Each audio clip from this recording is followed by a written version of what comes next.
It's time for Security Now. Steve Gibson is here.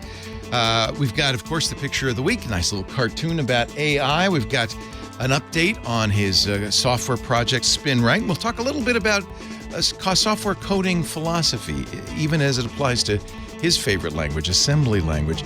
And then we're going to dive deep, as we did last week, into location tracker behavior, in particular, the future spec that both Google and Apple want to adopt for these little Bluetooth location trackers. It's all coming up next on Security Now.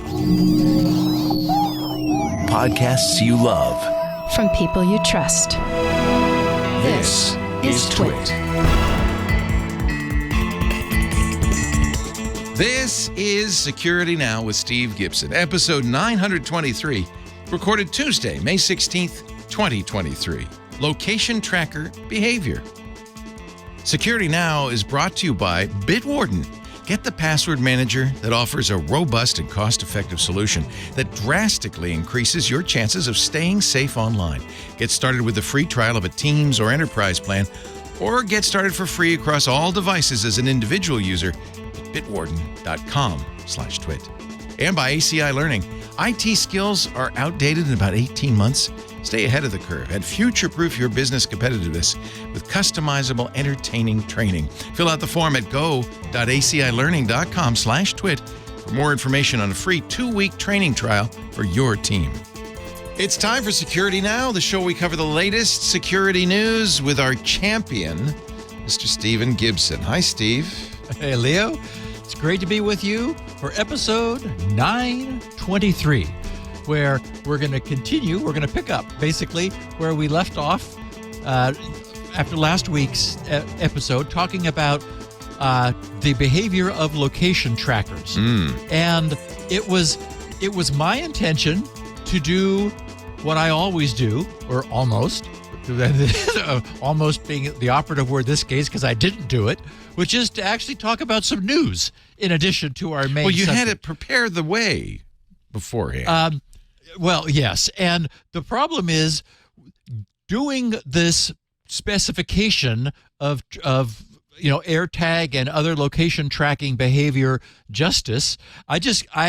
The deeper I got into it, the more I had to unwind it because the spec turns out to be really poorly written. It's all out of order. They refer to things in other places, and it's like, okay, wait, what? So anyway, I ended up with 18 pages without ever talking about any news. So this is a pure deep dive. We're going to answer only 2 questions this week. First, why haven't I been saying anything about my recent work on SpinRite? And second, what are all the details spelled out in this emerging specification for the detection of unwanted location tracking?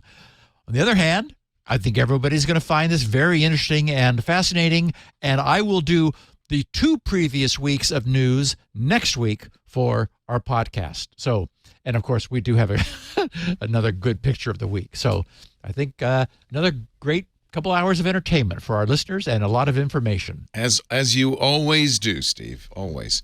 And one of the reasons we do this show and can do this show on an ongoing basis is our sponsors, our wonderful sponsors.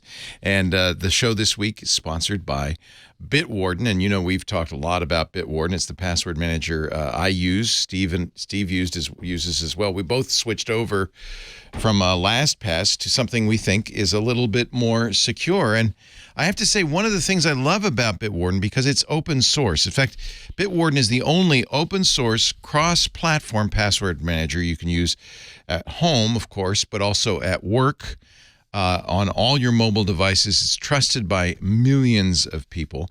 They got last fall about $100 million venture funding. And what they're using it for is to develop something that you and I have been talking a lot about, passwordless logins. Bitwarden has always supported WebAuthn, which is kind of the back end for passkeys. They've always supported that. They've always had some really nice, especially for enterprise systems for zero sign and zero passwords login. And the other thing Bitwarden does, because it's open source, is they have people contributing to it, and we've talked about this on the show. When we talked about how poor PBKDF2 was if you don't use sufficient iterations. And we were talking about some LastPass vaults that had PBKDF2 iterations of 1, which is not an iteration, hardly an iteration at all. Very poor security. One of our listeners wrote a memory hard interface for Bitwarden for both Argon 2 and what was the other one, Bcrypt. They've decided after some, everybody, it's a community going back and forth, that they were going to put all the arrows behind Argon 2, and Argon 2 is now one of the choices in your key derivative function. You don't have to use the kind of not so great PBKDF2. You can use Argon 2, which I have been doing. As long as you're up to date, you have 2023.2 or later, you can do this. Almost all of us do. I've been using it everywhere. And it's fast, it's effective, and we now don't have to worry anymore about the key derivative function. This is an example of so this was, I think it was Quickston, who's a listener to the show, who pushed this. He doesn't work for Bitwarden, pushed this. It was accepted, put in the repo, added to Bitwarden, all within just a few months. I love that. The code is on GitHub. You can view it. You don't have to trust their word. You can see that it's completely secure. And because it's public, they have professional third-party audits performed every year. So even if you can't look at code and say, oh, that's good, experts are, and they publish the results of those audits on the website. So this is one of the reasons I like open source, and really, frankly, prefer open source for anything like this, for encryption, for password vaults, that kind of thing. Bitwarden has a username generator now, which will create unique usernames for every account, giving you kind of twice the security. Now a bad guy has to figure out the username and the password. That will work with any of 5 integrated email alias services. Our other sponsor, Fastmail, supports it. I think Mozilla has one. There are a number of these services out there. The Bitwarden Secrets Manager is the latest thing. They just announced this. It's currently in beta. An end-to-end encryption solution that allows teams of developers to securely and centrally manage and deploy sensitive secrets. That would be, it's really shocking how many times API keys show up in people's public GitHub repositories or their .dot files, right? You can use the Secrets Manager to keep those API keys and machine credentials secret, so that it's not in the source code, eliminates the risks of them being exposed with an inadvertent commit. Bitwarden wants you as a developer to test this out and provide feedback. So if you're interested, bitwarden.com/secretsbeta. bitwarden.com/secretsbeta. I think the more I talk about Bitwarden, the more I just feel this warm and fuzzy feeling that this is a company that is us. It cares about its users. It's open. It works with us. It's the best way, of course, to keep your passwords. And you're sophisticated. You listen to this show. You know about password managers. You know you need them. It's not just for you. This is for all those friends, family, and coworkers who come to you and ask you, what should I be doing? What should I use? I want you to tell them about Bitwarden. It is awesome. You can use Bitwarden as an individual. In fact, all the Bitwarden vaults start with that free forever personal account, which can be, there's no limitations. Unlimited number of passwords can be used on any device, all of that stuff. So you start with the basic free account. If you want two-factor or other features, you can upgrade. And if you want to support Bitwarden, which I do, you can upgrade to the premium account. That's $10 a year. Come on. I mean, that's nothing, right? There's a family plan, up to 6 users in your family, $333 a month for everybody. One price. Now there's Bitwarden's Teams Organization option, which is $3 a month for a user. So you start with the personal vault, then you join your company's team, and you're part of their vault, or the Enterprise Organization plan with even more features, $5 per user. There are just lots of ways to use this. But remember, that basic free account, free forever. I think to get your family members and friends to use a password manager, that might be one of the things to get them over that hump is, look, this isn't going to cost you anything. And once they start using Bitwarden, I think they'll see it's not hard. It does the autofill, does all the things that you want it to do, but it does it securely. We, as you know, we talk about password managers. You must use one. You must use it to generate long, strong, unique passwords every time you need a password. Passkeys is coming. Bitwarden will support that. It's the only open source cross-platform password manager you can use everywhere, home, work, or on the go. Trusted by millions of teams, individuals, organizations worldwide. We've been migrating the business, the enterprise password manager here at TWiT over to Bitwarden. Get started with a free trial of Teams or Enterprise, or get started for free across all devices, free forever, or do what I do. I just want to support them. Give them the $10 a year and get the premium. Bitwarden.com/twit. Please use that address. I want them to, I don't ever want to lose them as an advertiser because I want to be able to tell you about this as often as possible. Bitwarden.com/twit. Tell your friends, tell your family, tell all the people who you work with, stop reusing your same password that's your birth date and your mother's maiden name on all those sites. If you listen to the show, you know what a disaster that is. Bitwarden.com/twit. All right, I'm going to stop preaching. It's more Steve. Go ahead, Steve. So our picture of the week is a fun one, apropos of many of the things we've been talking about relative to AI. It's a 2-frame cartoon.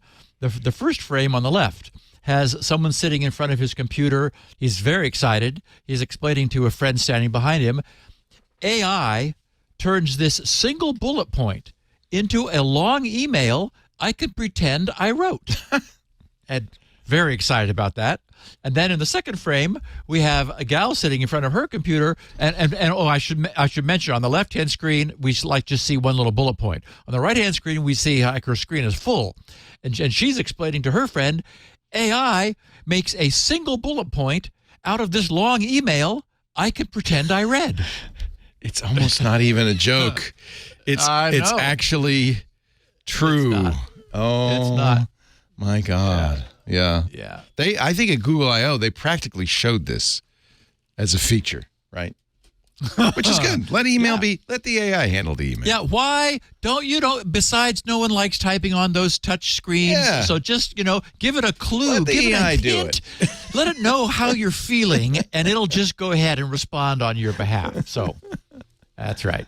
Okay, so before I get into our main topic, which is going to dominate the rest of the podcast, I did want to mention why I've been mute for the past couple of weeks about ongoing work on SpinRite. And that's not because of any slowdown in the action, but because of a major revamping of SpinRite's primary core data recovery code. As it happens, it sometimes occurs that software gets itself painted into a corner, or a programmer paints themselves into a corner, or maybe the software paints the programmer into a corner. I don't know. But, paint and corners always seems to be involved. This can occur when an inexperienced programmer tackles a task that they don't fully understand. They jump right in and start writing code, and at some point they realize that they can't get where they need to go from where they are.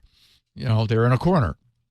And at the start of our careers, we coders, that's a common occurrence to many of us who love and live to code.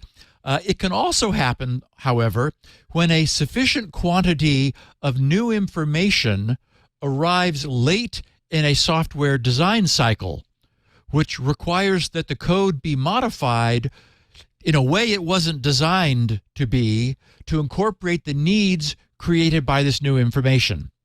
And since I checked, I did some subtraction, since I've been coding now for more than 60 years, inexperience is not my shortcoming. What happened is that I and SpinRite's first alpha release were wholly unprepared for the shocking myriad ways that today's and yesterday's highly distressed mass storage devices might and do fail. Everyone's heard me mentioning for many months that nearly all of SpinRite's currently 683 registered development testers have mostly been bored. Everything has always just worked for them. That's why I released an alpha. I thought, okay, here we go. It looks great. But while SpinRite is valuable to those whose drives are still healthy. It's proven through several decades to be particularly adept at helping to keep drives that way. It really comes into its own when it's working to resurrect the data on drives that are far from healthy for whatever cause. It got dropped by mistake, or just got too old, or the power failed in the middle of it writing some data or something. So I was so close to being able to declare this work finished when a final couple of unexpected surprises landed. For example, though I have never seen this happen, a literal reading of the latest ATA 8 specification, which specifies the exact operation of mass storage drives, states that if an error occurs during a data transfer, the drive will abort the transfer and indicate the sector of the first error it encountered. Well, right, that's fine. That's what you'd expect. But it then goes on to say that nothing can be inferred about what data may have been transferred before that error occurred. Now, as far as I know, all drives will transfer all of the data preceding the erroneous sector. But the specification says they no longer need to. And who knows what technology might be used in the future, or how far behind in transferring its data a drive might be when it decides to stop due to encountering an error. And since SpinRite 6.1 obtains its breathtaking speed by transferring 16 megabytes in a single request, that could be important. So from a practical standpoint, this means that when an error occurs, to be safe, SpinRite needs to identify the trouble, then re-request all of the data up to but not including the trouble. Get all that data settled, then deal with the sector that caused the transfer to halt. That was the straw that finally broke the camel's back, as they say. It wasn't just that. I could have once again fixed that. It was the once again part. SpinRite's all-new core data recovery code, which I've been so pleased with, and which I have had every intention of moving directly from SpinRite 6.1 into SpinRite 7, had become a mess over the past 6 months, as I had needed to keep poking and prodding it as we kept discovering new and surprising ways that drives could misbehave. On top of that, SpinRite users had drives that were so badly damaged that they were hanging. So they wanted to be able to interrupt SpinRite at virtually any point to immediately get out and try another drive. SpinRite wasn't ever built to support that sort of emergency user escape because we weren't seeing that. I was so close to being done that the last thing I wanted to do was to sacrifice that investment. But my code had become so clogged up with special cases, exception testing, and early out, like bailout code from inner loops, that it started to feel brittle rather than robust. So I scrapped it. I recognized that the real investment that had been made was in what I had learned since that first Alpha 1 release. So I settled down with my favorite text outliner, and I completely reconceived SpinRite's entire data recovery system. I'm willing to confess this today because I completed that entire rewrite last Sunday night, 2 nights ago. And it's been a long time since I have been so happy with any code. It is now immaculate. All of the worker code has exactly 0 tests for any special case exceptions. I moved that handling into SpinRite's common I/O abstraction. There are 2 top-level places in SpinRite during this data recovery, one where SpinRite is starting to work with a block of sectors, and the other where SpinRite is starting to work on a single sector. Immediately upon entering the top of either of those worker routines, I checkpoint the system's stack by saving the current stack pointer in a static global variable. Then, if anything happens that requires us to immediately surface from wherever we are, no matter how deep and how nested with routines we are, the I/O abstraction system, through which all control passes on its way to and from the drivers, now has the ability to simply reset the stack to its previously saved state. When it returns, that will have the effect of unwinding and discarding all current call stacks and local variable storage. It immediately terminates anything that was going on, whatever it was.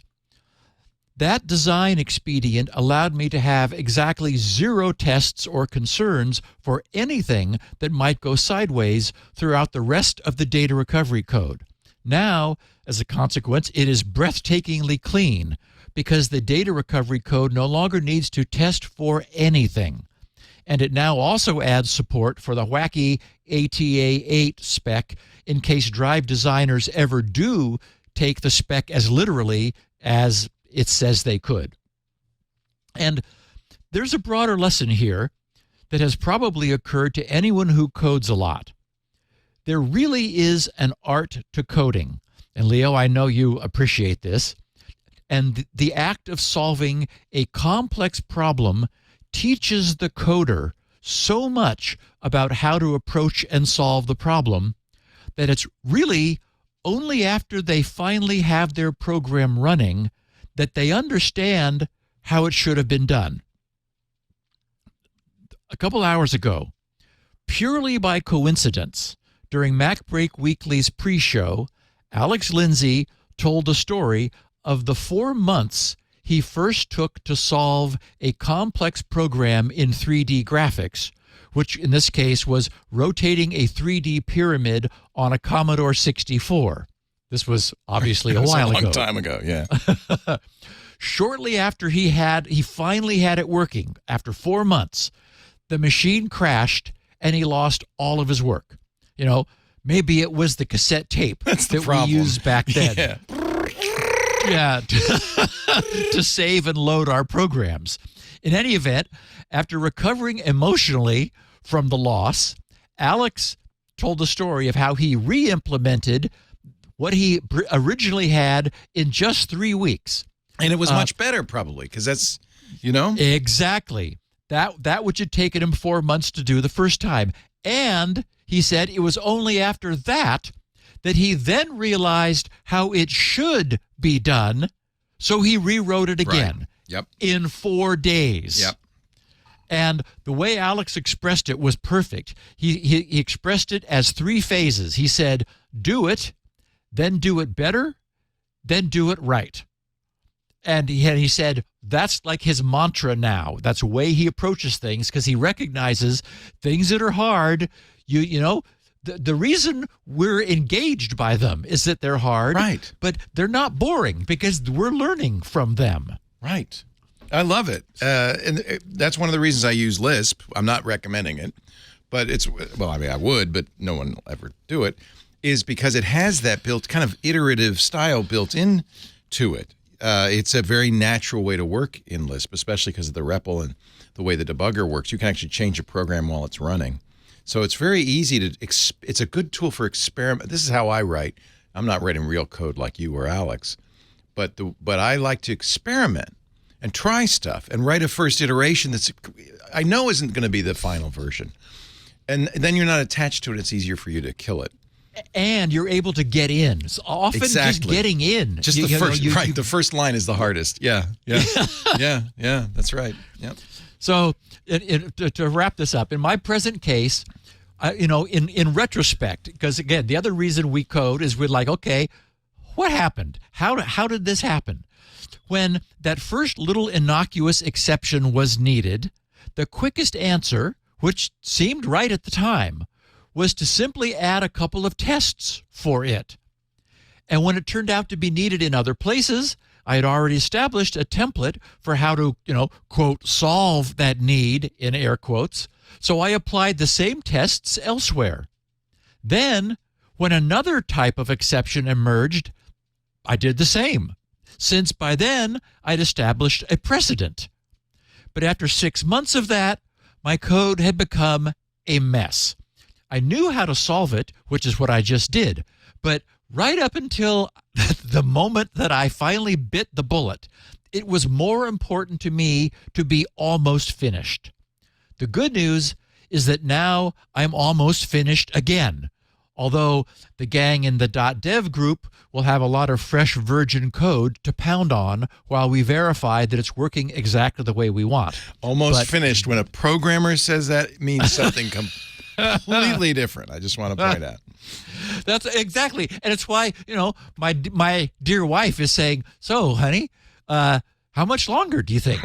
And I just say, I have no idea. I would tell everybody if I did. It's not like I'm holding out. Tell them what Michelangelo told Pope Julius when he's painting the Sistine Chapel. It's done when it's done. Get out of here. I'm working. Right. So anyway, this time I will have a beautiful legacy, which SpinRite 7 will be able to inherit from SpinRite 6. And just as I was reading this, I realized that the other cool thing about this is that I have now sequestered all of that special case crap, that exception handling, in one location. So if any additional needs for special casing occurs, it's got a happy place to live. Also a good idea, yeah. It won't ever muck up the rest of my code. Higher level languages, I think, kind of facilitate that a little bit better. It's probably really tempting with assembly language to just do it when you think of it and stick it in there, and it's all over the code base. It's 3 bytes. Yeah. It's 3 bytes. But you're disciplined, and I'm sure that you do that. But assembly language doesn't give you any. It's like bowling without bumpers. You really you can throw a gutter ball pretty easy.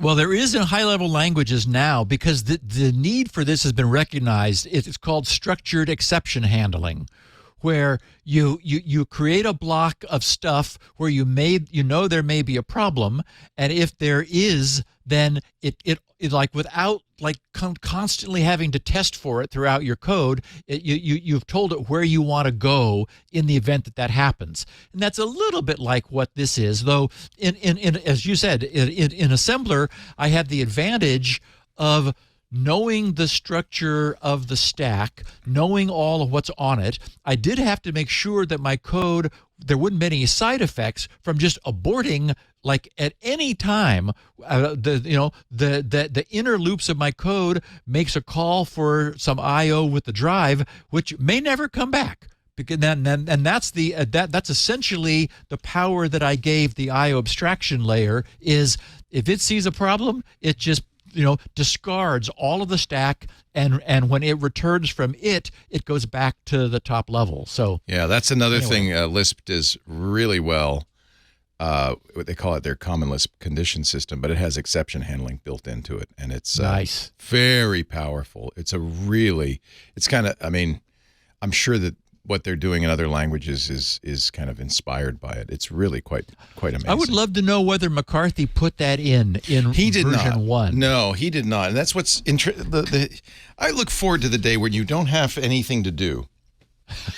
And then I have a friend who says, "Don't learn golf until I can teach you. Don't learn Lisp until we can talk about it. I can't teach you a thing." But Lisp is kind of amazing. So McCarthy was really taking symbolic logic and algebraic expressions and turned it into a programming language.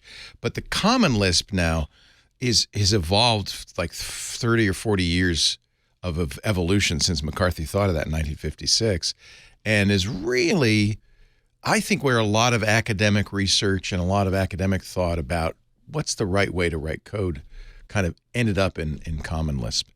And its successor scheme, and Racket's a very good example of that. But the common Lisp condition system is kind of famous for exactly that, taking all the errors and making sure that you can handle them, and then you don't have to worry about errors because everything will be okay. We'll see. Okay. We're going to get into location tracking behavior. Let's take a break, and then we'll do one in the middle of this, but now would be a good time. All right. Glad to do it. And I want to tell you all about ACI Learning. In fact, if you watch the shows, you see the ACI Learning banners all around, because we're very happy to say, our studio sponsors. I said, do you want us to say we're coming to you from the ACI Learning TWiT Eastside Studios? And they said, no. Just you can call it the TWiT Eastside Studios, but it's brought to you by ACI Learning. I said, that's fine. You may say, well, wait a minute. Who are these guys? I know you know the name IT Pro. Everybody who listens to this show knows IT Pro. In fact, I would guess probably half the people listening to the show are customers. ACI Learning and IT Pro have merged to really make a behemoth, the best way to do training. Yes, everything you love about IT Pro is still there. All the great trainers, all the great content, the 7,000 hours of library on-demand content. By the way, you might note that number is going up thanks to ACI Learning. ACI Learning has added some additional features, Audit Pro, for instance, because auditing is becoming more and more important, part of your compliance strategy. Practice labs, IT Pro always had great practice labs. You should see what they got now. They've fully expanded. With an astounding 30% of ACI learners are MSPs, managed service providers. You know, I'm not surprised because MSPs are go-getters, right? They're people who said, you know what, I like Russell, who is our MSP, I'm gonna have many clients. I'm going to become the king of this stuff. They usually know more, and they want to know more all the time. ACI Learning is dedicated to supporting your MSP team through any challenge. MSPs, for instance, they love the ACI Learning's practice labs, where you can test and experiment before you deploy new apps or updates. Not just learning, you can actually use it to test stuff without compromising your live system. You could test out your skills on virtual machine labs with multiple instances of Windows Server, desktop clients, OS X, Linux, iOS, and Windows platforms. No matter what you use, even if you're on a Chromebook, you can use these practice labs. You can prepare for your challenging certification examinations with practice tests. I always think it's a good idea to take the test before it really counts. You could take and even retake tests to make sure you're ready before you actually sit for the exam. Also, just getting you used to the format and the style and getting your brain in that space, it makes a big difference in your scores. A great testimonial from a happy MSP team leader. I had 110 engineers in the field, he said. This is a quote. And we had dozens of IT Pro accounts. Last year alone, 110 engineers, they passed over 40 certs. 40! You know what? That's what I love about MSPs.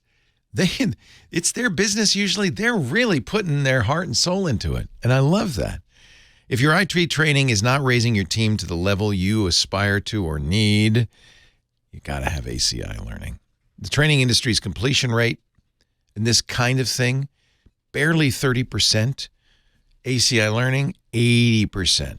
And why is that important? It means the training's engaging. It's fun. People finish it because they're getting something out of it, right? It's not boring them to tears. Don't settle for subpar training. This is a format IT professionals and people aspiring to be IT professionals really want. The interface is great for MSPs. You can assign courses, assign episodes. You can manage seats, unassign and assign team members. You can access monthly usage reports to see, is it getting used? How well is it getting used? You can see metrics like logins, viewing time, courses viewed, tracks completed. All of this in the ACI Learning Pro portal. Really, really nice. And it helps you justify the spend. You know, if you've got a management team looking over your shoulder or a board of directors, it helps. You can say, look what we're getting here. And it's very easy. You'll also, it's very important, stay compliant with regulations and identify potential risks and weaknesses before they become problematic. That's where Audit Pro is so valuable. You'll be future-proofing your business. It helps you retain top talent because this is a benefit that companies can give their IT teams, and they really appreciate it. And, of course, you benefit because your team's getting those skills. While other training companies do not comply with regulatory requirements, ACI Learning, and should be important to you, is ISO certified. That means you're getting the world-class training your team deserves. I can go on and on. In fact, I often do. But let me just say, this is what you're looking for. ACI Learning. Their courses are easy to navigate, fun to watch. The structure is very straightforward. They chunk it up into 20 and 30-minute segments. You can watch it at your convenience. Try it for yourself. Then you can bring your whole team along. For individuals, the code is TWiT30, TWiT30, for 30% off a standard or premium individual IT Pro membership. They also have lots of free programming you can watch. Learn more about ACI Learning's premium training options across audit, IT, and cybersecurity readiness. We didn't even mention that. That's a huge one. The website is go.acilearning.com/twit. And there are volume discounts. They have training for teams from 2 to 1,000 members. I mean, they'll scale to whatever size you need, but you get the volume discounts. They start as little as 5 seats. Fill out the form, go.acilearning.com/twit, to learn about a free 2-week trial for training your entire team as an individual. Don't forget, offer code is TWiT30 for 30% off. Go.acilearning.com/twit. I know, I go on and on about them. I'm really proud of what the team has done. And now, in conjunction with ACI Learning, they are just going great guns. Just fantastic. Steve, sorry, back to you. Okay, not a problem. So, last week, I opened our look at the forthcoming standardization of consumer location tracking technology by writing, "It seems that any powerful new technology gets used for both the benefit and detriment of society. In other words, it's a mixed blessing."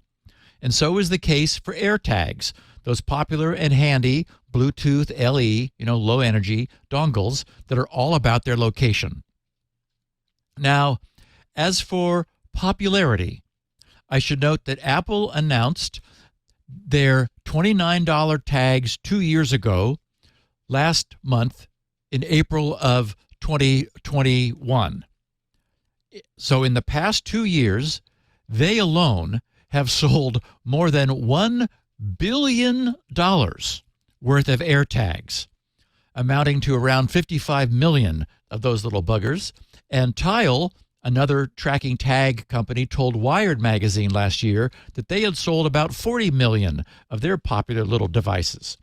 So we know that consumers love the concept. And when tightly integrated with smartphones, they also love their ease of use.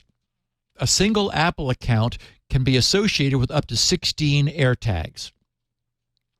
As our listeners also know, we ended last week with the controversial tidbit that the forthcoming Detecting Unwanted Location Trackers, IETF specification, requires that all qualifying devices be registered in an online database that can be queried by law enforcement. Leo's immediate and certainly understandable reaction was that this would be a deal breaker for the technology. I then posed this question over in GRC's Security Now newsgroup to gauge the feelings of those there, and many people felt the same way, often quite vocally. I would argue that nothing is going to stop the sales of these handy little things for use in the legal and ethical tracking of people's own property. I doubt that anyone using them to keep track of their car keys or backpack will care. And I believe that the specter of a registration database, actually, I hope that the specter of a registration database that can be queried by law enforcement when probable cause has been established is what's needed to help curtail the abuse of what really is a very powerful consumer technology. So I think it's perfect that Leo and I may have differing feelings about this, and that we'll be able to discuss the pros and cons, which will make for a more interesting and balanced podcast for our listeners. It's already clear that the issues are not entirely black and white. But one thing that did arise from my posting into GRC's newsgroup was that there was significant mispresumption about many aspects of this technology. That's understandable, since this technology has not yet been elucidated, which is why we're here today. One example of mispresumption is that people assumed that Apple themselves would be aware of the location of everyone's AirTags and could track them. The technology that Apple has deliberately designed makes that explicitly impossible. And it has always been possible for anyone discovering an AirTag to directly query the device to obtain the last 4 digits of its owner's phone number. This is done to help people determine whether a tag they may discover might belong to someone obvious, who they know. Now, I recognize that querying an AirTag you have found is very different from some evil database in the sky. We'll get back to that by the end of our technical walkthrough. To me, and I may be alone in this, which is fine, the idea that casual consumers should be entitled to the absolute private tracking of others, which is illegal in many jurisdictions, seems against society's best interests. Okay, before we get any deeper into the pros and cons, let's learn about how this technology operates and what it means for users and abusers. Once I had fully absorbed this detailed 22-page specification, which I mentioned was a hodgepodge. I mean, there's typos, there's grammatical errors. I was wishing that I, had an editor open on it rather than just reading a PDF. That's kind of discouraging. I could have, yeah. I mean, it's rough and all out of sequence. You're having to it's like, wait a minute, why are we talking about that here when it should go over there? So, let's hope they get this fixed. But more importantly, I was very disappointed by what was missing from it. I was hoping that we were going to get a full working technical specification for the operation of Bluetooth low energy trackers with all of the crypto and the other details spelled out. I wanted that because I wanted to be able to present a detailed walkthrough of that level of the technology which Apple has developed to ensure the privacy of the various parties. Instead, what we have is a small subset of that whole. And I've been unable to locate anything more complete. I don't think that's been published yet. This document does, however, provide us with the common behavior that's required from small tracking devices to enforce their owner's privacy and the privacy of anyone they may be near. There's still plenty of interesting stuff to talk about, but we're going to need Apple or Google or someone to publish another specification to fully satisfy our curiosity. What today's specification does is outline how location tracker accountability is created. And it's also about enforcing the privacy of the users of location trackers. In other words, users should not misuse tracking power, and there should be fair accountability if they do. But neither should their legal tracking in any way compromise the privacy of what they are tracking. As I got more deeply into this and brought myself up to speed about the features and operation of Apple's current AirTag technology, that is what we've been using for the last 2 years, it appeared that most of this has already been implemented by Apple. So this began to feel more like Apple finally taking the covers off of some of the existing AirTag technology that they had already developed as a means of encouraging industry-wide standardization. For all of these low-power, short-range Bluetooth and NFC tags, this is important, since in this entire model, location is determined by others in a crowdsourcing model. Whereas fancy and expensive, technically you need to have a cellular account which costs something every month. Traditional GPS-style trackers, they use both GPS satellite positioning and built-in cellular telephony for reporting back to headquarters. Compared to that, all of these little Bluetooth low-energy tags, BLE tags, rely upon having their periodic broadcasts picked up and their position relayed by other bystanders' smartphones. This means that enlisting all of Android and potentially all other devices into one big, happy, crowdsourced family. Pardon me, I've been suppressing a cough there for a paragraph. Let it go. Let it all out.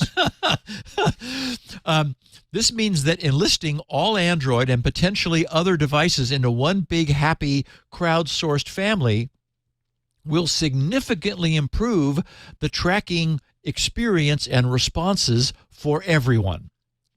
One New York Times reporter writing last year about this exploding industry in consumer tracking devices, planted multiple sets of 3 different types of trackers on her husband with his full consent and knowledge. And she noted that while he was near their sparsely populated home, she didn't get much updating on his position with any of the non-GPS trackers. But the moment he ventured into the city, presumably New York, the tracking information available exploded and became absolutely real-time. That was due to the fact that so many people were carrying iPhones which were autonomously pinging the AirTag he was carrying, or rather it was pinging them, and they were all simultaneously reporting its location as being near to them at that moment. And since iPhones are adept at knowing where they are, the tag's location can be inferred from that. For those who are not familiar with RFC-style terminology, I should preface what comes next by noting that the spec in RFC style uses all caps qualifiers so that its reader understands how various requirements should be taken. Specifically, the capitalized phrases used are must, whose implication is obvious, must not, required, shall not, should not, recommended, not recommended, may, and optional. So keep that in mind. And with that in mind, it was interesting to see the section on applicability, where the specification states that these best practices are required, in all caps, for location-enabled accessories that are small and would not be easily discoverable on their own in the world. For large accessories, such as a bicycle, these best practices were merely recommended as opposed to required. Accessories are considered easily discoverable and thus recommended but not required if they meet one of the following 3 criteria. The item is larger than 30 centimeters in at least one dimension. Okay, so that's about a foot. If any dimension is larger than a foot, it's recommended but not required. Or the item is larger than 18 by 13 centimeters in 2 dimensions. That's about 5 by 7 inches. Or the item is larger than 250 cubic centimeters in 3-dimensional space. If it was a cube, that would be 6.3 centimeters on a side, or about 2.5 inches on a side. So if it's the size of a refrigerator, you don't have to do it. If it's bigger than a bread box, Leo, but then that's because everybody knows it's there. That's right. Yeah. It's not going to, it's like, hiding. why is R2-D2 following me? Well, at least you know it is. Yeah. So, this detecting unwanted tracking specification is meant to protect from itty-bitty trackers, like Apple's AirTags, which are discs 2.25 inches in diameter by about 0.3 inches thick.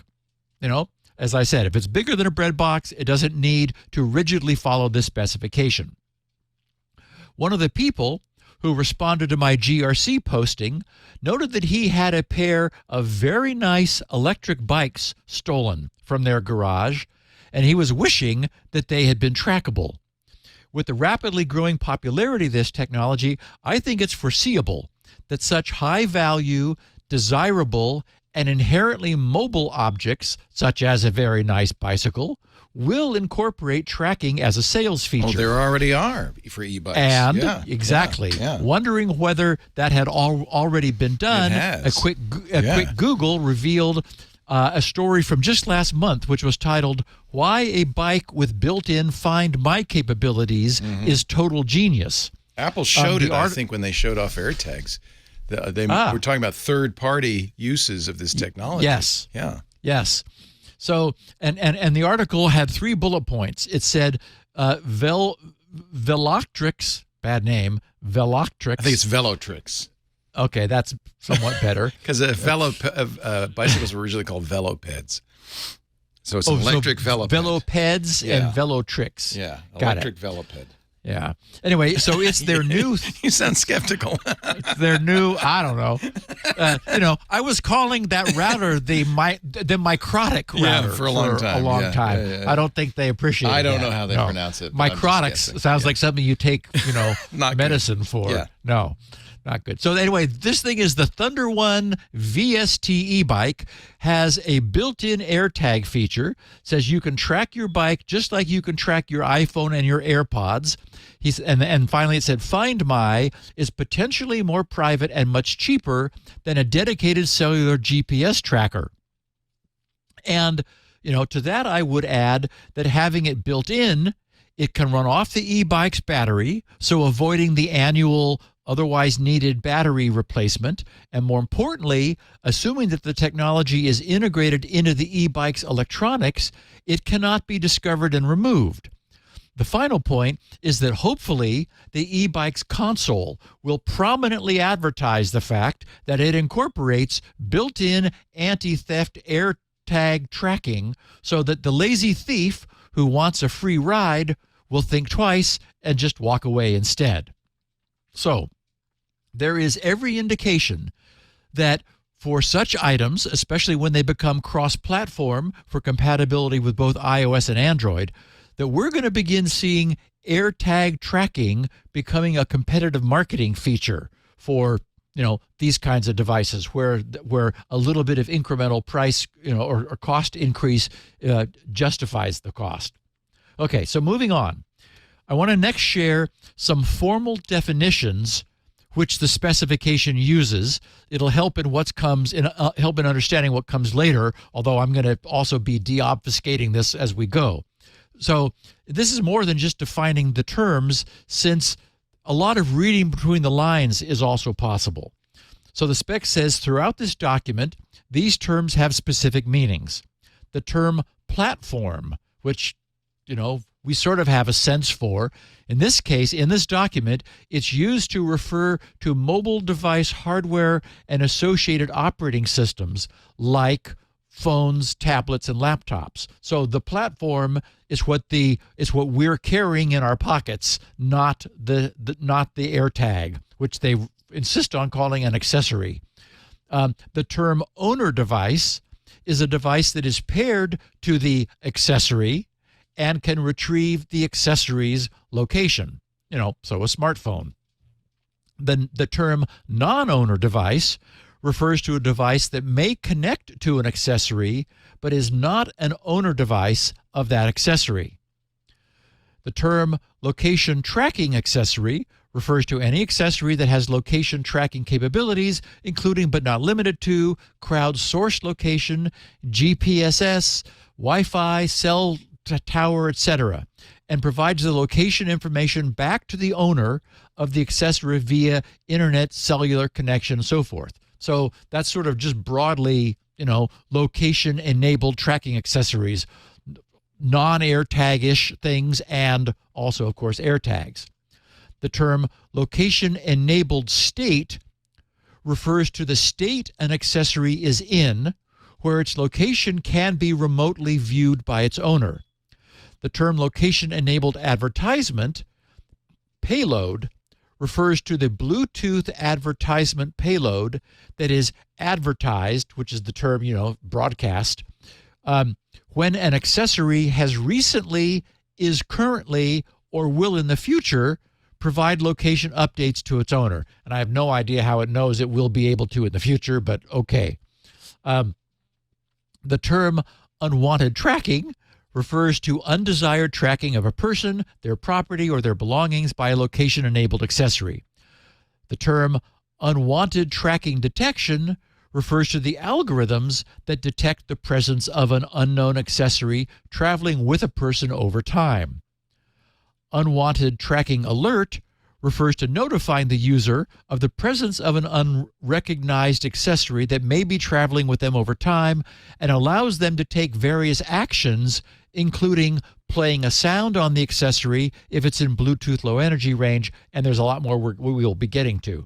And finally, the term platform compatible method refers to a method of communication between the platform, which, is the thing we're holding in our hand or pad or whatever, and the accessory manufacturers to exchange information, including but not limited to, Bluetooth, advertisements, HTTP, and so forth. So that's sort of a dumb term. I don't know why it's even there, but it is. Okay. So I find it awkward to refer to tags as accessories, which is what the spec does. So I will tend to use the simpler and clearer term tag, but when I'm quoting the specification, I'll use its language of referring to these accessories or to these, tags, which are accessories. So tags can be in one of two major modes, and this affects their behavior. They can be in so-called near owner mode or separator mode, and the tag knows.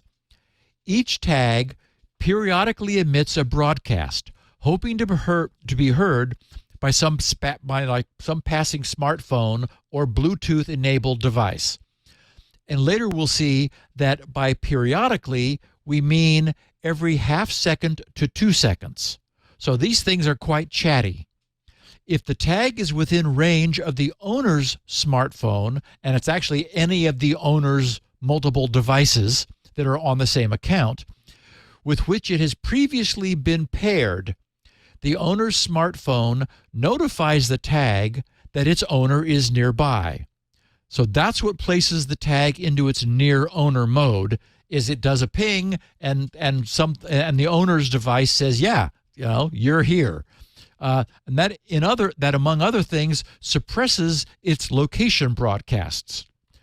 The specification states the accessory shall, again all caps, shall, transition from separated to near owner mode if it has reunited with the owner device for a duration no longer than 30 minutes. But I suspect this transition is typically immediate because there's no reason for it not to be.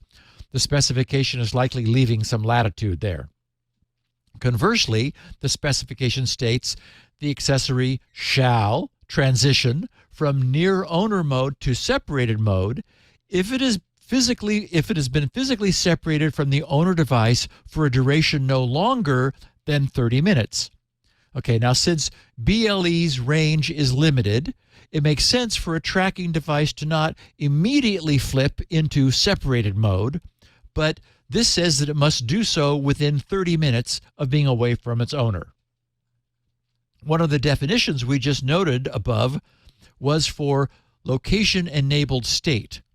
The specification further explains that by saying the accessory shall maintain an internal state that determines when its location is or has been available to the owner via a network. This state is called location-enabled state. Misuse of location-enabled accessories can occur when the owner's device is not physically with the accessory. Thereby, the accessory should maintain a second internal state denoted the near owner state, which is being a little redundant here, which indicates if the accessory is connected to or nearby one or more of the owner's devices. Near owner state can take two values, true or false, either near owner mode or separated mode. Near owner mode is denoted as the opposite of separated mode. They're being very clear about this.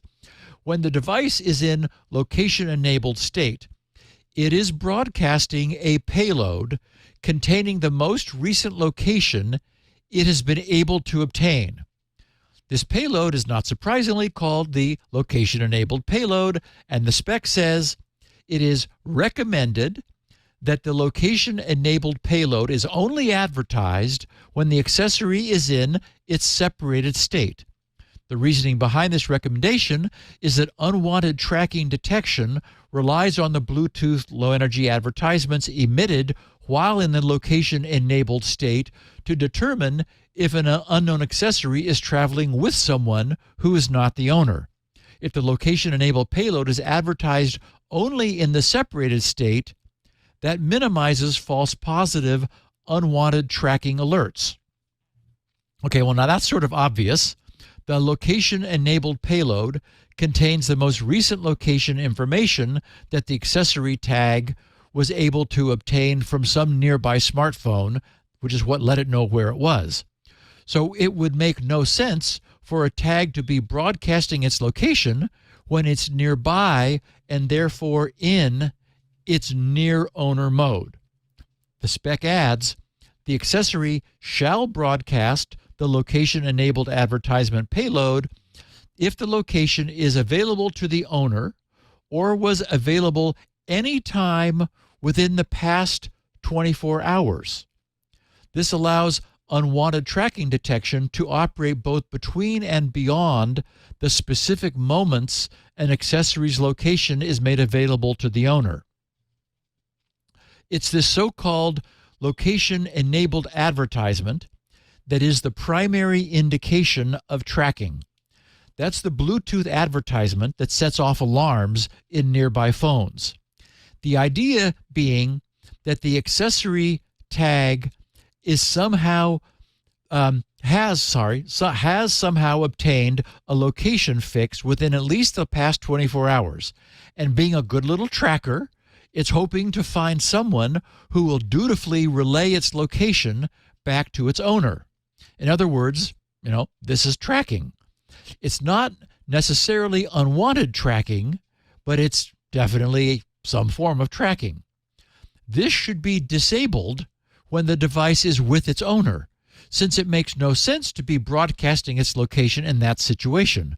The false positive unwanted tracking alerts referred to earlier that are being eliminated by the suppression of location-enabled advertisements occurs, for example, if two or more people, each having smartphones, are together and somebody also has a tag somewhere that belongs to one of them. If they're all traveling together, the tag is also traveling with the non-owners. So if that tag were to be emitting its location-enabled advertisements, then the non-owners' phones would believe that they were being tracked and would generate false positive alerts. So the fact that you have the proximity of the owner placing the tag into its near owner mode and thus suppressing these overt tracking announcements is a good thing. And that's where you get your false positive suppression. And speaking of these Bluetooth low energy advertisements, as I mentioned before, they are quite frequent. The specification's advertising policy formally specifies an announcement interval of between half a second and 2 seconds. So, lots of this happening. Bluetooth low energy devices have MAC addresses, and therein lies a problem. In the spec, we're wanting to prevent the tag from being tracked by an adversary. So on one hand, there's not having the tag being with someone whose owner is using it to track, but then there's also just the tracking of the tag itself. That wants to be prevented. So here's what the spec has to say about that.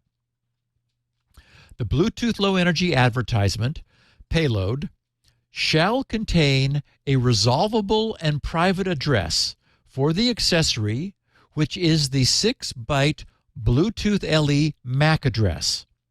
The address must be private and it must rotate periodically and be unlinkable. Otherwise, if the same address is used for long periods of time, an adversary may be able to track a legitimate person who is carrying the accessory. A rotation policy aims to reduce this risk. A general approach to generate addresses meeting this requirement is to construct them using a pseudo-random function, taking as input a secret key established during the pairing of the accessory, and either a counter or a coarse notion of time. The counter or coarse notion of time allows for the address to change periodically. The secret key allows the owner devices to predict the sequence of addresses for the purpose of recognizing its paired accessories. An accessory shall rotate its resolvable and private address on any transition from near owner state to separated state, as well as any transition from separated state to near owner state. So, like, as soon as it realizes it's no longer with its owner, bang, immediately the MAC address changes. And similarly, as soon as it is back within the region of its owner, the MAC address changes again. But it also changes autonomously. When in near owner state, the accessory shall rotate its resolvable and private address every 15 minutes. This is a privacy consideration to deter tracking of the accessory by non-owners when it is in physical proximity to the owner. Since it is nearby, the owner device is able to maintain synchronization so that it's able to recognize and remain paired with its known accessories. When in a separated state, the accessory shall rotate its resolvable and private address every 24 hours. This duration allows a platform's unwanted tracking algorithms to detect that the same accessory is in proximity with it for some period of time when the owner is not in the tag's or accessory's physical proximity. So this seems well thought out. Devices rotate their 8-byte MAC address on a schedule as directed by a secret key. This is exactly analogous to the TOTP one-time passwords many of us are using today, though with 6 8-bit bytes rather than only 6 digits. By knowing each device's secret key, all future MAC addresses can be determined, and no one tracking a device based on its periodic broadcasts will be able to determine any tag's next MAC address. It's worth noting that the devices have no actual native MAC addresses. Unlike the anti-tracking technology we've developed for smartphone Wi-Fi, there is not one rotating spoofed MAC address used when roaming and another actual physical fixed MAC address used when associated or paired with a Wi-Fi, home base or access point. So these tags are all simply using the traditional 8-byte, 48-bit MAC as a short-term rotating ID. And there's a galaxy of them, 100 million of them out there now and growing, all occasionally changing their identifier following a predictable pattern that only their owner knows. Another intriguing aspect of this specification is that non-owned devices are required to do, the specification is what non-owned devices, that is the tags that are in their separated state, are required to do to reveal themselves. The spec calls this non-owner finding, and it has a number of components. The spec says, once a user has been notified of an unknown accessory traveling with them, it is required that they have the means to physically locate the accessory.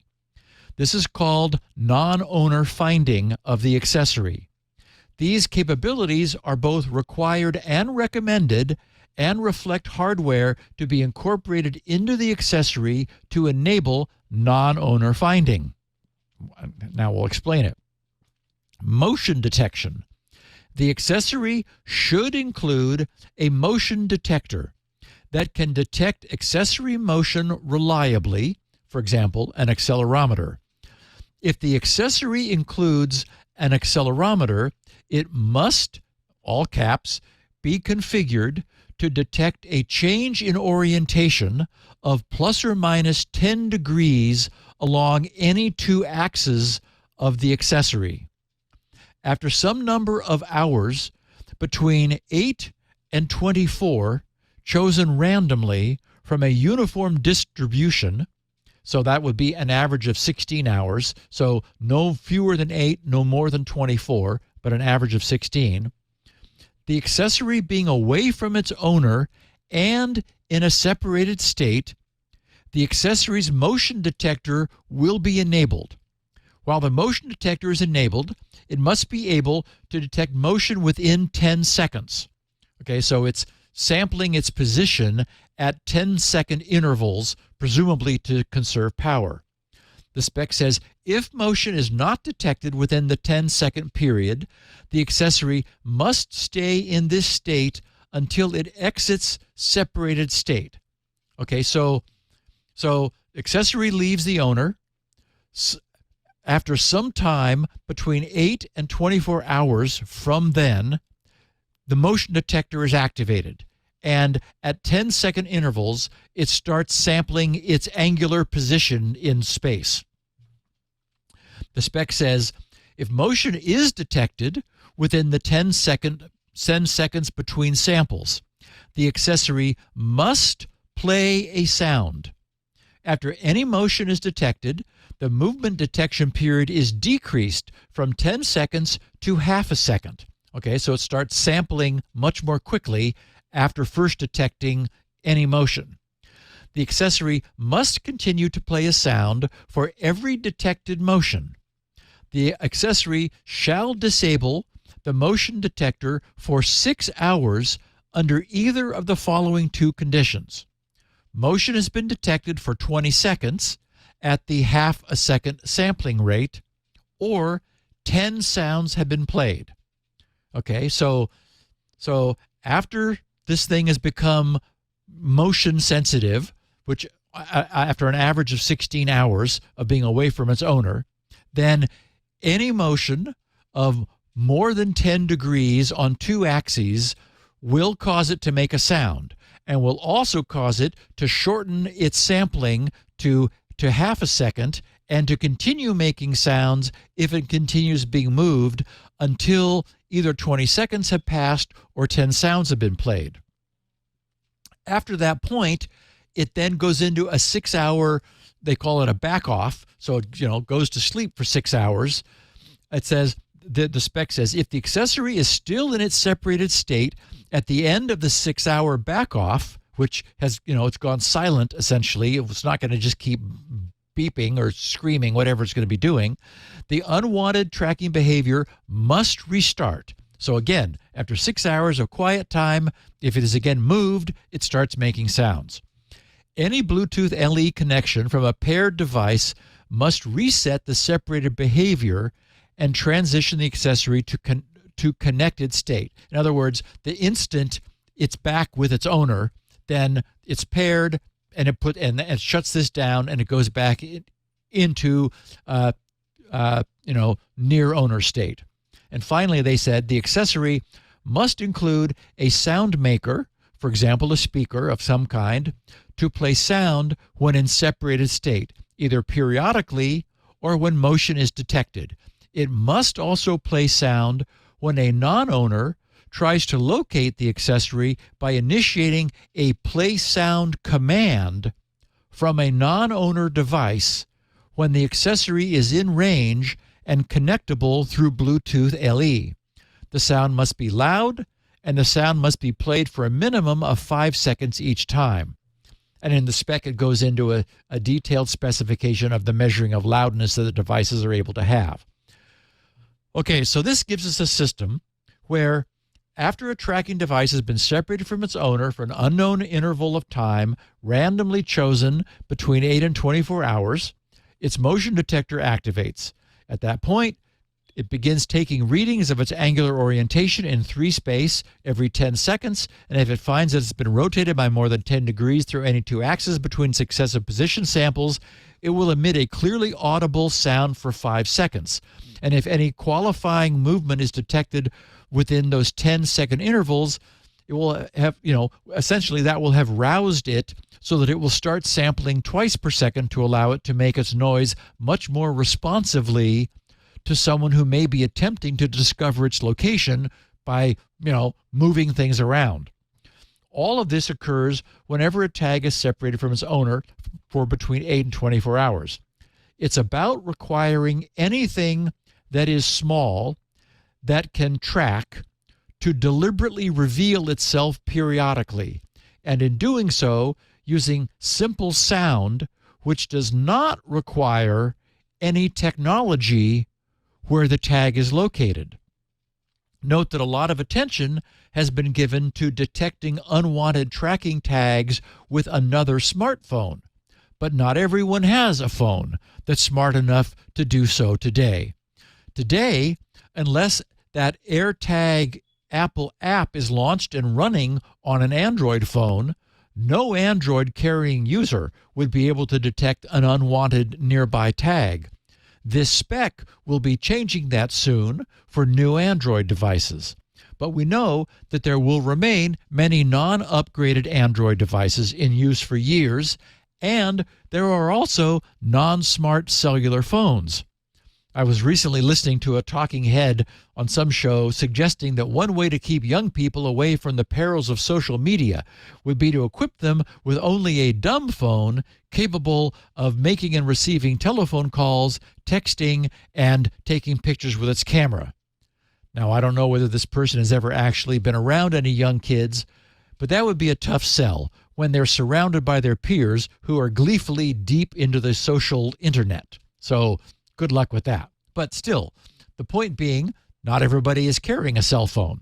So there's clearly a need to expose trackers through some low-tech means, and sound is the obvious choice. This is not what someone wishing to track someone stealthily would choose, right? Because the device is going to give itself away. After that initial period of 8 to 24 hours of separation from all of its owner's devices, any tag that remains separated will generate attention-getting sounds whenever it's significantly moved. And once it has done so 10 times or for 20 seconds of movement in its faster sampling mode, it will go quiet for 6 hours, after which it will again reawaken and notify of any movement. The obvious weakness in this system is that tracking requires radio but not sound. So arranging to enclose a tag inside some sort of acoustic suppression container, which is transparent to radio, might defeat the tag's audible, help me, I've become separated from my owner, cries for help. In addition to physical movement, which will trigger sounding, any nearby device within Bluetooth LE radio range of a tag, whether a tag's owner or non-owner, is able to remotely command any tag to emit its sound. So if, for example, a suspected tracker is detected, the detecting smartphone's user interface for managing tags can request any unseen tags to sound off to aid in determining, their location. Tags also contain a wealth of queryable information. This includes a unique 8-byte token, a UUID, that serves as a unique identifier for the accessory make and model. The 8-byte value will be listed in a public registry so that the tag's issuing company can be determined. Tags also contain the manufacturer's name in an up to 64-byte field, so plenty of length. And also another 64 bytes for the model's name, so that can be made clear. There's also an 8-byte accessory category indicator. Only the first single byte of the 8 bytes is presently defined, though 8 have been set aside. And many of the values of that byte are already defined. To give you a sense for how the publishers expect these tags are going to be used, the enumerations of the 1 byte that's been defined are things like a generic finder.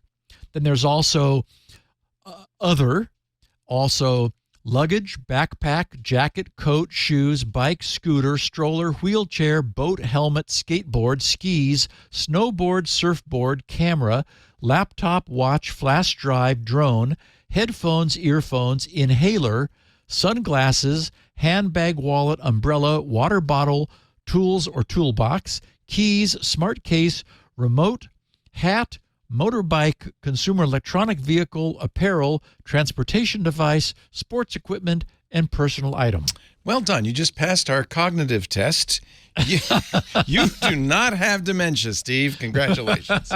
And had I been able to do that from memory, Leo, I would agree with you. So anyway, that gives us some sense for what the people behind this are thinking about the future and about the wide potential for this location tracking technology. I suspect that there's every chance that, as I said, that many higher-end consumer products like that e-bike, which are prone to misplacement, loss, or theft, or which might need to be located with some urgency, such as an inhaler, may eventually incorporate this consumer location technology as a sales feature. The last item of the queryable data is a 4-byte, 32-bit value, which enumerates a tag's capabilities. Only 4 bits are currently defined.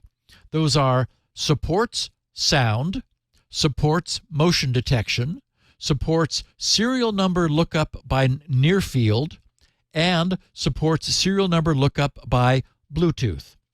There's also some interesting specification about deliberate disablement.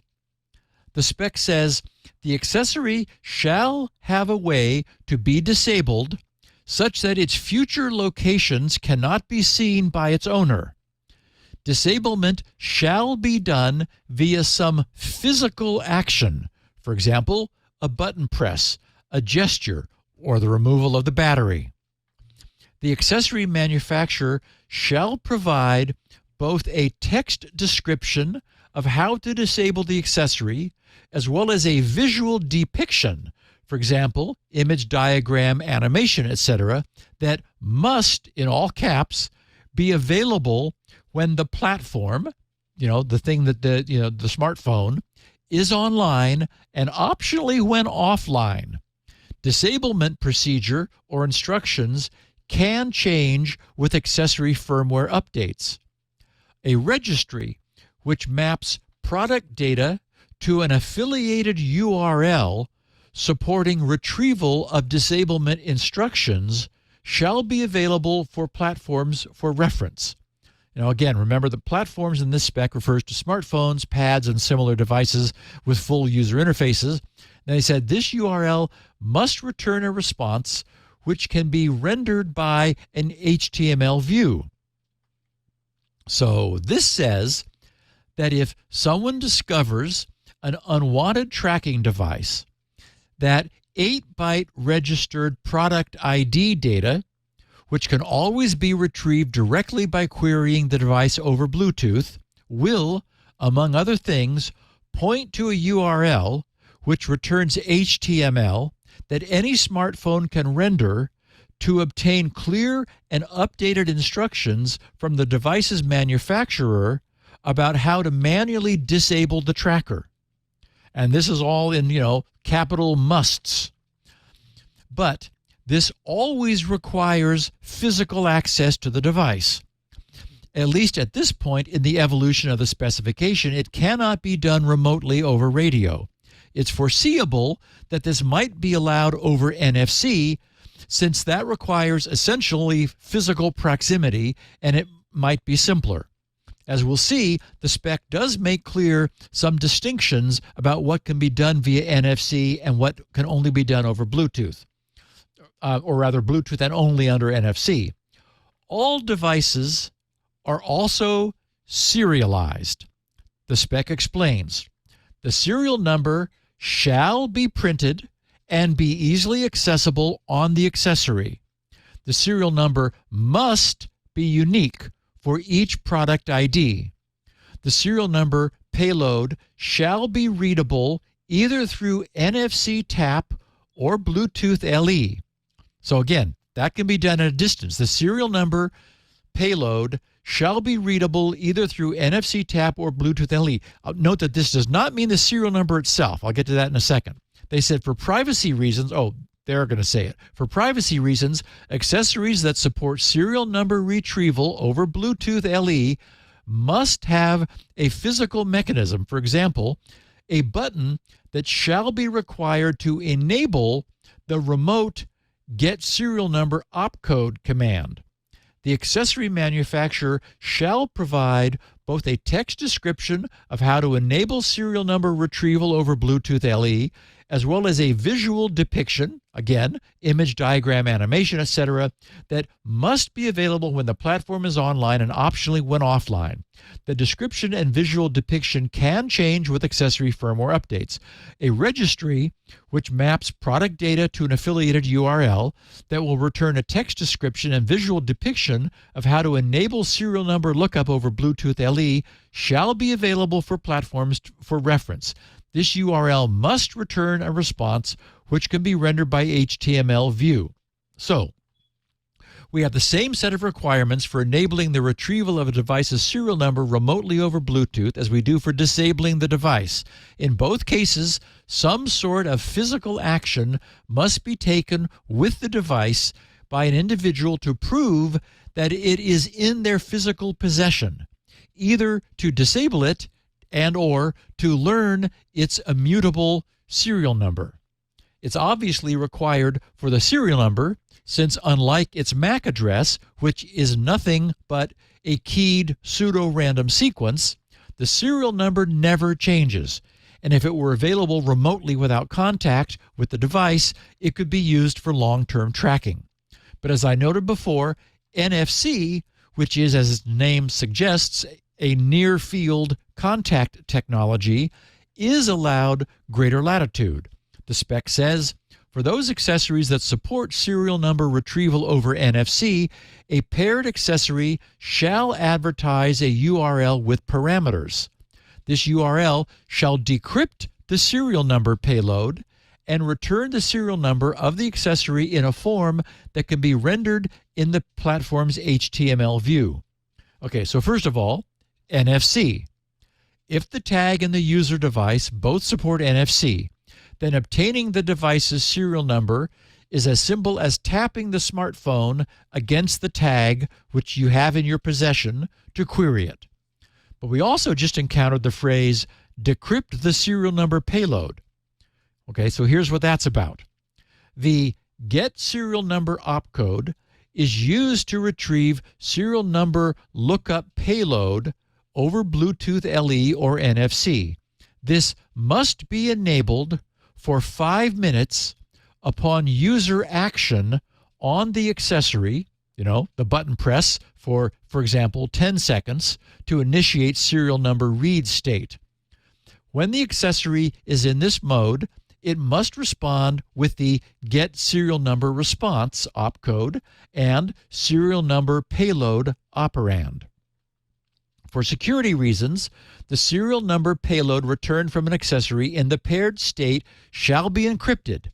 A registry which maps product data to an affiliated URL which will decrypt the serial number payload and return the serial number shall be available for platforms to reference. This URL must return a response which can be rendered by an HTML view. So this tells us that the data contained within the public registry is encrypted and that only the tag device itself contains the information required to decrypt its own publicly stored serial number. When a user encounters a tag that's in its separated state and either presses a button on the tag or taps it for a near-field exchange, that smartphone receives a URL from the tag, which contains the address of the lookup and also the decryption keying information needed to decrypt the publicly stored and encrypted serial number. Thus, only someone who is in physical possession of a tag may use the tag to obtain its own serial number electronically. But remember that the serial number must also be physically printed on the device. This suggests that this electronic fallback is provided in case, some would-be malicious tracker person thinks they're getting very clever by sanding off the device's exposed and obvious serial number to make it anonymous. Well, that won't work.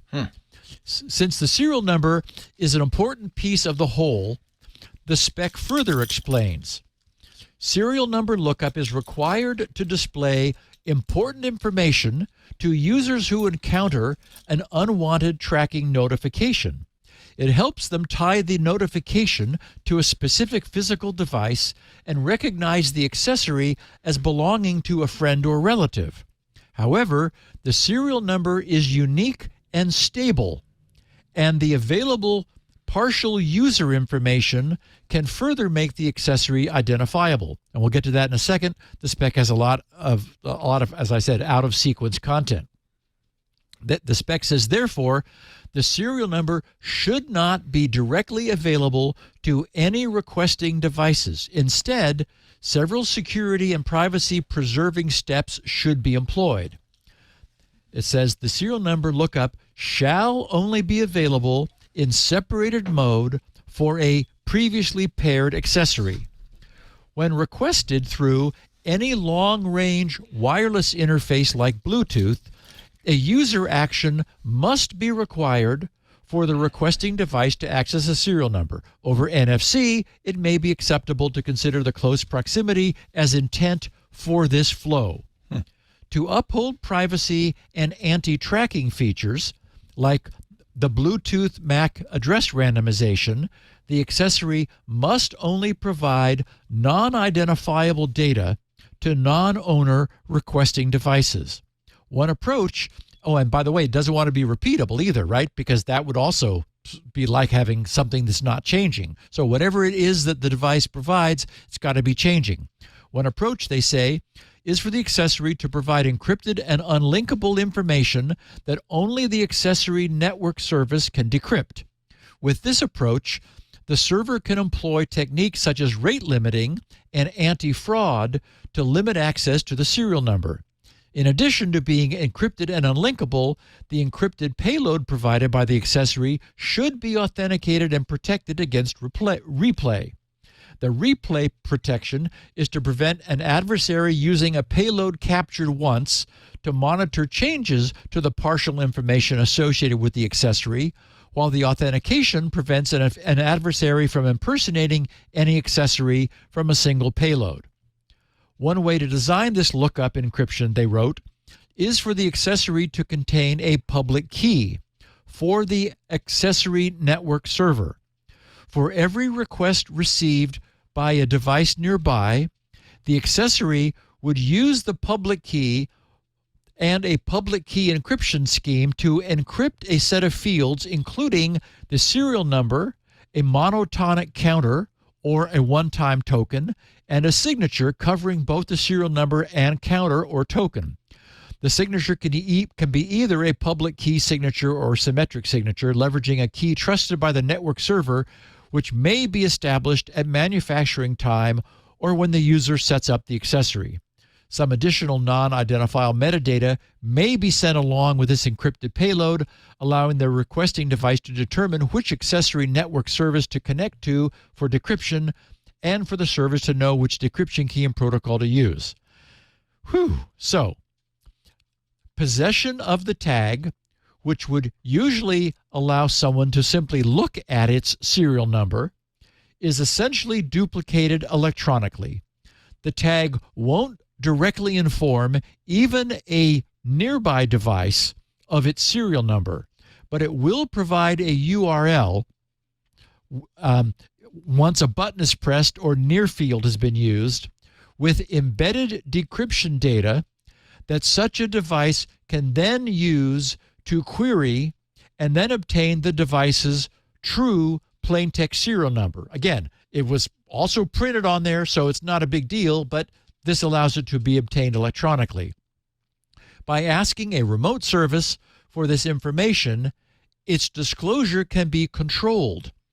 And that's a cool part too, right? So since someone is having to query a server using a URL that provides the data, you can do rate limiting and you can do various anti-fraud things.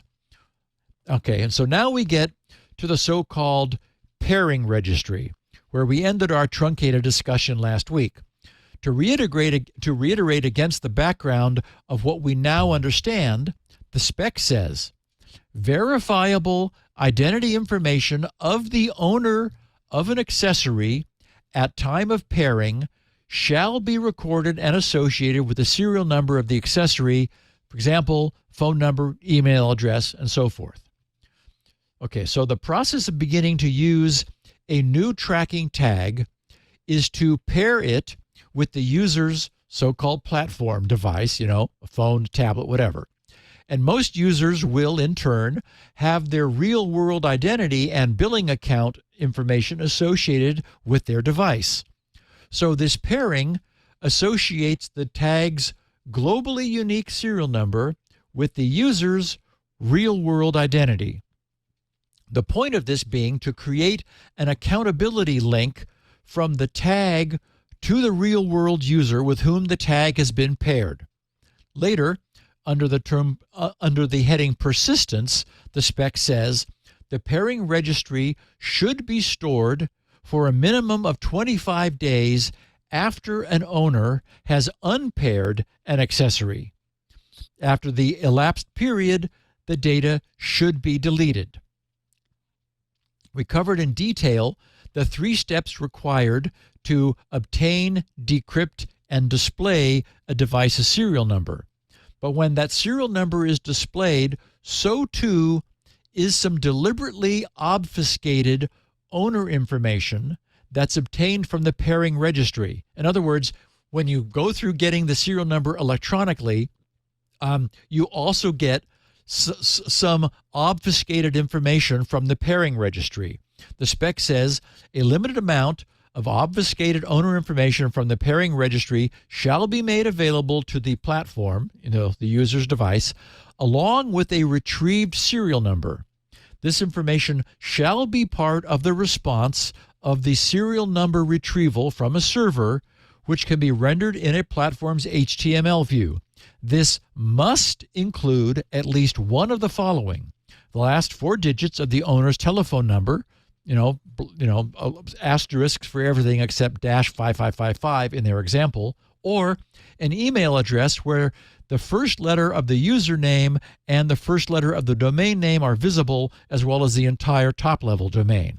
So, as we said last week, S and then 4 asterisks at G and 2 asterisks.com if my email address were steve@grc.com, which it hasn't been for quite a while. So don't send them email at that address. Yeah, that won't help. Okay, elsewhere, under the heading Privacy Considerations, the spec says, in many circumstances, when unwanted tracking occurs, the individual being tracked knows the owner of the location tracker. By allowing the retrieval of an obfuscated email or phone number when in possession of the accessory, this provides the potential victim with some level of information on the owner, while balancing the privacy of accessory owners in the arbitrary situations where they have become separated from those accessories. So, the idea being that someone who might immediately react with like, who the F is tracking me, this allows the individual to immediately obtain some information. It's just a matter of like pressing a button on your phone. The phone will get the serial number, make the query, the remote server decrypts it, returns it in HTML to the phone, and you will get the serial number and some information that hopefully provides you with some relief. It's like, oh, that's where that tracker went, or whatever. So it may often be someone that you know or can recognize. So we have a pairing registry which associates the real-world identity of the pairer with any of the tracking tags that they have paired. Even if a third party discovers or obtains one of these tags and uses the system to get as much information about the tag's owner as possible, the absolute limit of that information will be heavily obfuscated identity information, such as the last 4 digits of their registered phone number and email address and so forth. So, who has access to the fully unobfuscated pairing registry? And the answer is law enforcement. But there's some caveats. Paragraph 3.15.3, titled Availability to Law Enforcement, simply reads, the pairing registry shall be made available to law enforcement upon a valid law enforcement request. Nothing in this technical specification indicates how high the evidentiary bar would be set for such law enforcement queries to be honored. But the point is that the identity of any tag pairing party is tightly controlled for non-authorized access to this information. The only information that anyone possessing a tag they are not paired with can obtain is that obfuscated identity information. So, one purpose of the pairing registry is to aid in immediately resolving the question of who might be tracking you. But since the pairing registry itself contains fully non-obfuscated identity information, it's clear that the reason for this is to deliberately and explicitly create end-user accountability for the use of what is quite powerful consumer tracking technology. I said earlier that I had the sense that at least part of this was Apple formalizing and publishing the technology that they had already established and deployed in the interest of making it an industry-wide and worldwide standard. In any crowdsourced model, bringing Android into the fold would make the system far more useful for everyone. So I did some further digging, and actually it was earlier this morning. And what I found was that none of this is new, and that this law enforcement accessible pairing registry has always existed. In one instance, Apple writes, this is Apple, AirTag, AirPods, and other Find My network accessories include features to guard against unwanted tracking. They should not be used to track people and should not be used to track property that does not belong to you. Using these products to track people without their consent is a crime in many countries and regions around the world.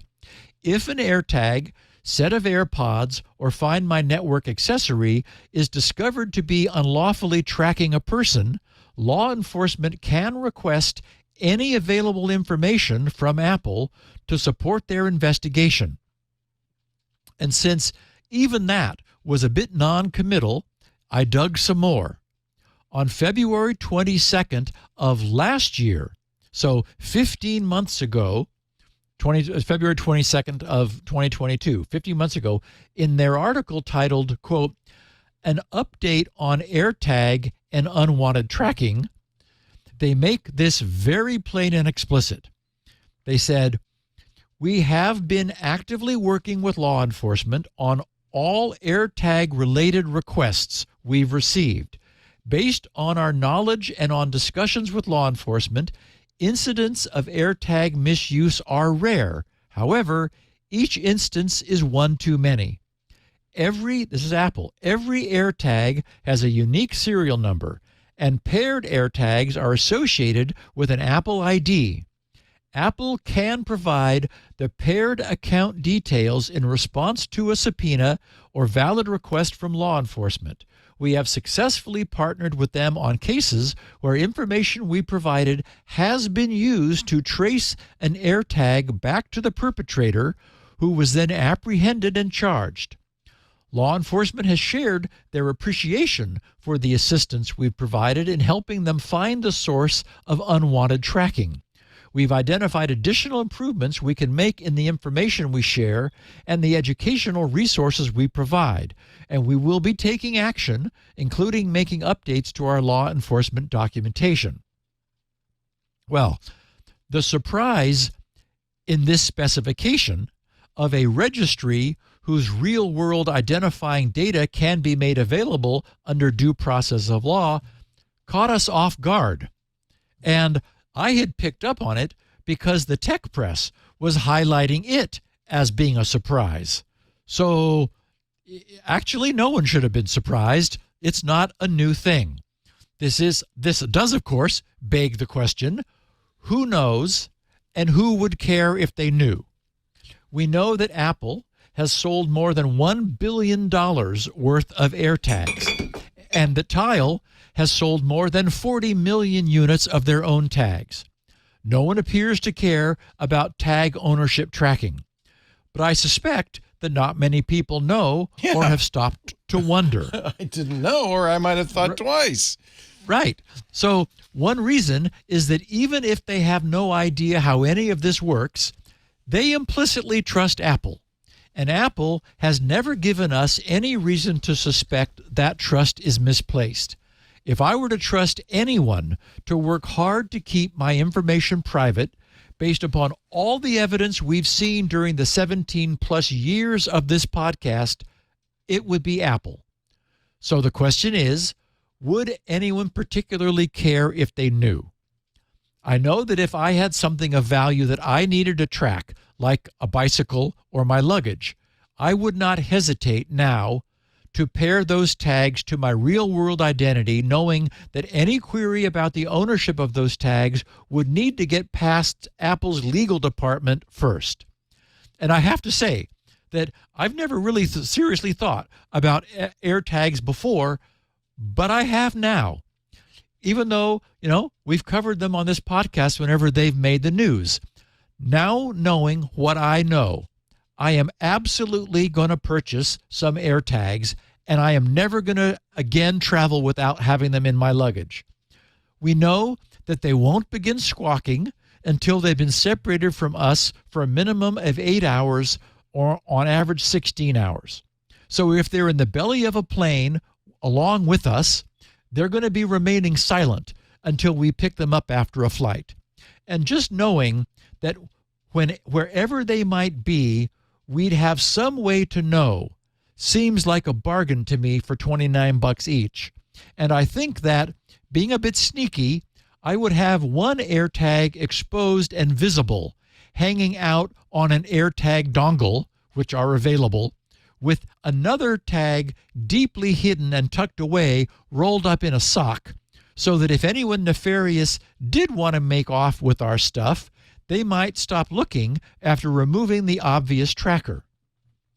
I'm glad that we took the time to look into this deeply, since I've never really thought about it. And I'm glad that Apple is making the effort to work with Google and their Android platform on this, so that we wind up with a single global standard, which, due to the crowdsourced nature of positioning, will make it much more powerful and attractive. And next week, back to the news. I got a hammer. We'll start off with and I got an AirTag, which, by the way, I got to point out, I don't see any serial number on this. But now that right? It's not micro etched around the back, or how about if you open it up and look at the battery compartment? Yeah, but it's supposed to be visible, right? Screw that. I don't want anybody tanning. This tough is. Oh yeah, hide that. This thing is tough. You know that we know where your phones are, Leo, right? Yeah, but I have this on my keys. Yeah, it's already gone. Oh, okay, wait. Turn the hammer over and use the horrible nail puller side. Oh! Whoa! I don't know where it went. It has gone flying. No, I don't want to carry that around. So even after this, you still feel this way? Yeah, because Apple's already said they're handing this information over to law enforcement. You're carrying a phone around. Yeah, I know, but that's a phone. This is attached. I carry this on my person. If I'm going to murder somebody, I got to make sure. Your phone is on your person. Well, I won't carry the phone when I go murder the person, but it's on my keys. You're going to bring an AirTag with you? Yeah, because it's on my keys. I'm taking it off right now. It can be in my bag that basically, yeah, I guess you're right. The phone is doing the same thing. And I have the phone with me all the time. And your car, you got technology out the wazoo, Leo. Your headphones probably are tracking you. I'm mad. Well, they didn't tell us, though. That's the other thing. And you've registered your DNA with 23andMe. Yeah, I knew that your biology is smeared all over the map. I knew that my phone was being tracked, right? I knew that. They didn't tell me that they have. I had no idea that AirTag. Did you read the fine print? I'll bet it's in the fine print. I'll bet it is. But I think you're right. Most people who carry AirTags don't know that is broadcasting their exact location to all iPhones in the vicinity. And then broadcasting the tag's location. Yeah, and we were told that was going to be private, right? But the fact that Apple is now is apparently saving that information about your location and then offering it to law enforcement upon request, I think that's a violation of what they told us. Okay, so it's not the AirTag's location. That's encrypted. They don't get that. It's the AirTag's ownership. That's I don't all care they about get. that. Well, that's all they have.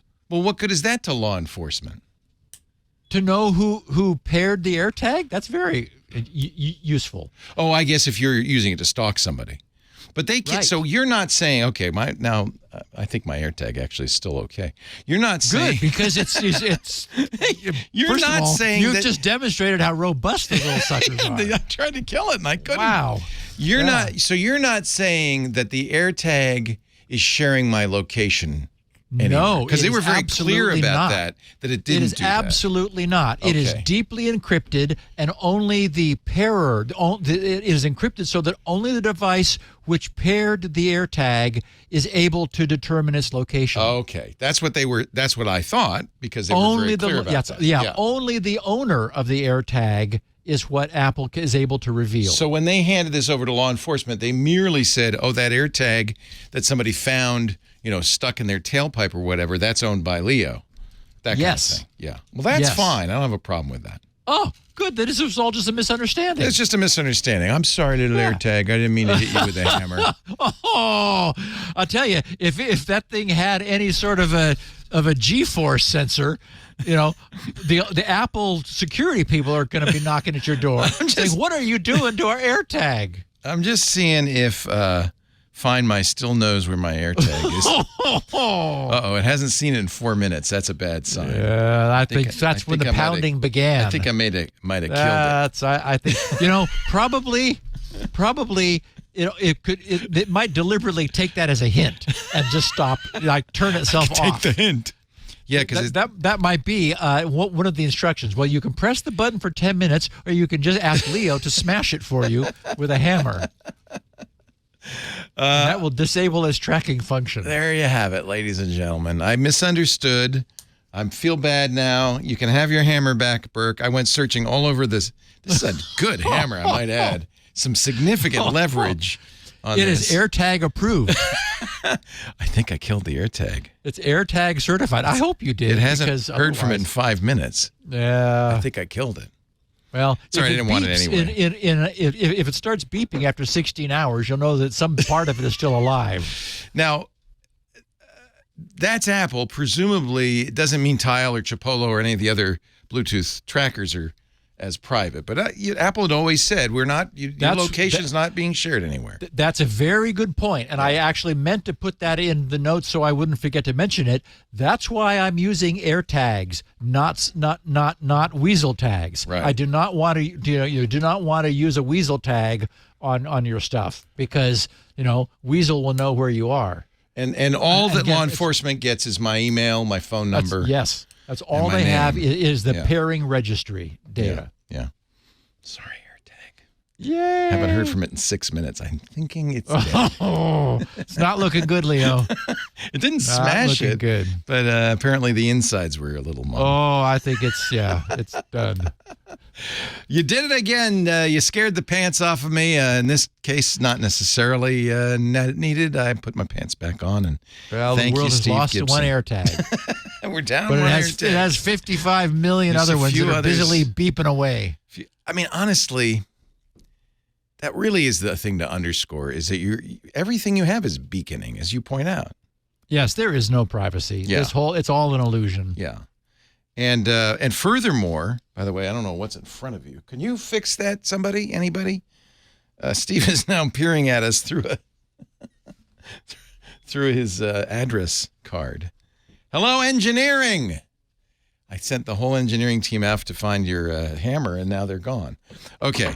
Oh. Fixed. And you did mention 23andMe. I just recently swabbed my cheek and sent it off to a company called Nebula. It does my whole gene sequencing, not just sampling. Nice. It does 100% of Leo's genome. So anybody's looking for that, you'll find that online at Now we know where. nebula.org. You got the whole thing. Steve Gibson is at grc.com. That's where you find him. You'll also find copies of this show. He's got 2 unique versions.